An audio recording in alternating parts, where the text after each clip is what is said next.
In this second video, in the conclusion, fix your eyes on Jesus. I know beyond the shadow of a doubt that revival is coming.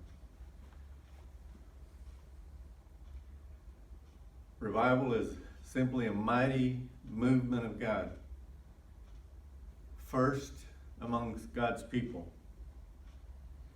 And when they're mightily touched by them, then God will mightily touch a world through them.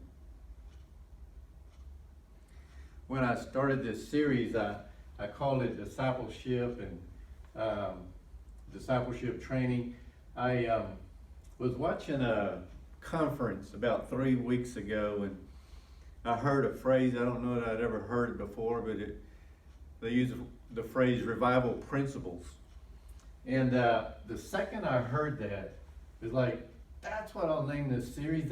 That's it. That's what this is. It's revival principles. This whole training that God has put in my heart to teach here. What's the difference between revival principles and discipleship?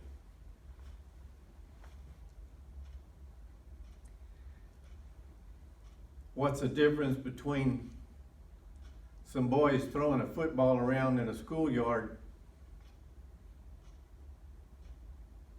and the NFL team getting ready for the game?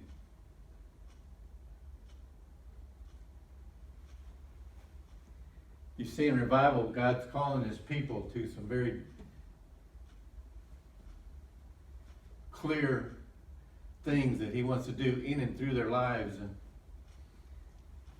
this is so important to understand this. God has to do this work in us so that He can do a work through us.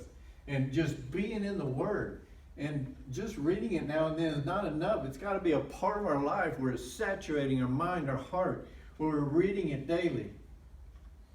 And prayer, we're on our knees for hours and just praying, calling out to God.